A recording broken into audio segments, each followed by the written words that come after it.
ঢোকানোর পর যদি আওয়াজ না আসে। Hello guys, this is the Barbecue and welcome to my channel and welcome to another episode of বিষাক্ত মেয়ে। চারিদিকে কি হচ্ছে সব শুনেই শুধু আমরা ছোটাছুটি করছি, কিন্তু ছোটাছুটি বাদ দিয়ে আজকে আমরা দেখবো যে চারিদিকে কি হচ্ছে। তো আজকে আমরা আলোচনা করব এমন কিছু জিনিস নিয়ে যেগুলোতে কোনো বিষ নেই, কিন্তু কোবরার থেকেও ভয়ঙ্কর।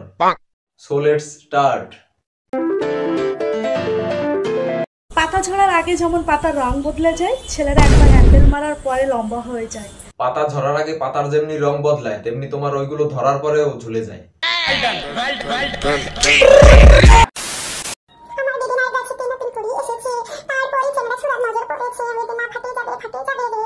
ও বৌদি, তোমার বেদানায় যে কুড়ি এসেছে তা তো আমরা দেখতেই পাচ্ছি, কিন্তু বেদানার বোটাগুলো যদি ওইভাবে সামনে রাখো তাইলে তো চ্যাংড়া ছোড়ারা বেদানা ফাটিয়েই দেবে। কয়েকজনকে চুলের মুঠি ধরে ঠাস ঠাস করে চড়াতে পারলে মনে একটু শান্তি পেতাম। ও বৌদি, সবই বুঝলাম যে কয়েকজনের চুলের মুঠি ধরে যদি চড়াতে পারতা তাইলে তোমার মনে একটু শান্তি লাগতো। বেশ ভালো কথা, চড়াও। কিন্তু এইগুলা কি বৌদি? না তাদেরকে সামনে পেলে চুলের মুঠি ধরে এইভাবে চড়াতে। समझ रहे हो? समझ रहे हो?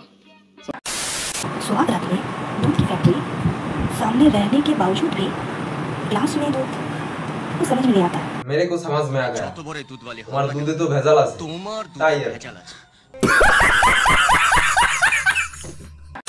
মা মা বল, আমি না ব্যবসা করবো মা, আর কোনো উপায় নেই জীবনে, কিছু তো করতে হবে। ব্যবসা তো তুমি একটা করছোই দিদি, পাছা দেখানোর ব্যবসা। এর থেকে বড় ব্যবসা আর কি হতে পারে দিদি? ব্যবসা করার জন্য না পড়াশোনার দরকার, বুদ্ধির দরকার, তো কিছু একটাও আছে। আছে মাসিমা, আছে। ব্যবসা করার জন্য বড় একটা পাছা তো আছে।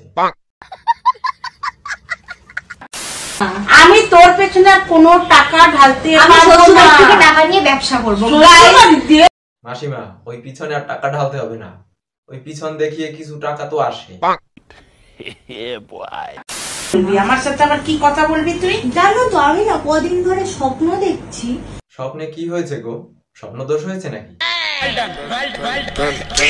কি স্বপ্নটা? কি স্বপ্নটা হচ্ছে, আমি স্বপ্নতে যেন দেখলাম যে আমার না বয়ফ্রেন্ড হয়ে গেছে, আমাকে ডেটে নিয়ে গেছে।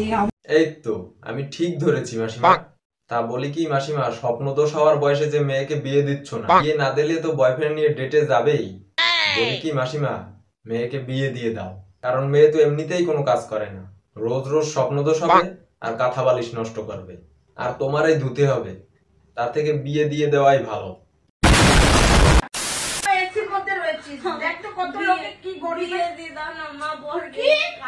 ও মাসিমা, তোমার মেয়ের বড্ড চুলকানি জেগেছে গো, তুমি কি দেখতে পাচ্ছ না চুলকানির জ্বালায় ছটফট করছে?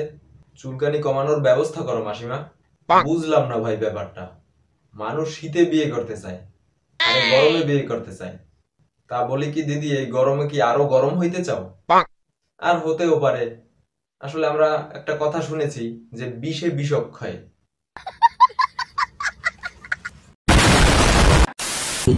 কি সুন্দর এসে শুয়ে রয়েছিস, লজ্জা হবে না তোর? জিন্দগিতে লজ্জা হবে না, ঠিক আছে? লজ্জা শরম হবে না কি বলছো মাসিমা? লজ্জা শরম তো নেই। যদি লজ্জা শরম থাকতো তাইলে আব্দামরার মতো দল দলে দুইটা পাছা দেখিয়ে ভিডিওর ইন্ট্রো শুরু করতো না। কি করবো, আমার বড্ড গরম লাগছিল। দেখো, পাছা দেখানোর কথা বললাম বলে পাছা রেখে এখন সামনা খুলে দিচ্ছে। ভাবুন তো কত বড় বেহায়া, ভাবতেই কেমন লাগে। ওসব তৃতীয় ব্যক্তি বলে কিছু হয় না, যাদের চুলকানির দোষ থাকে তারা আড়ালে গিয়ে হলেও চুলকাবে। ওসব ভদ্রতা বলে কিছুই হয় না, যাদের চুলকানির দোষ থাকে তারা স্বামী বাদেও অন্য কারোর সাথে চুলকাবে, আবার সোশ্যাল মিডিয়ায় এসেও চুলকাবে। এদের মতো কিছু দুই পেকওয়ালা লোকের জ্বালায় পুরো সোশ্যাল মিডিয়াটা চুলকানিতে ভরে গেছে।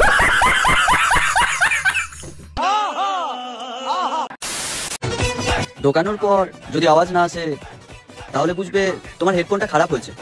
ঢোকানোর পরেও যদি আওয়াজ না আসে তাইলে বুঝে নিও হেডফোনের পোর্টটা কেউ আগে থেকেই ঢুকাতে ঢুকাতে খারাপ করে দিয়েছে। বাই দ্য ওয়ে বৌদি, দাদা কি হেডফোনের পোর্টটা ভালো পেয়েছিল নাকি ওটা আগে থেকেই কেউ খারাপ করে দিয়েছে?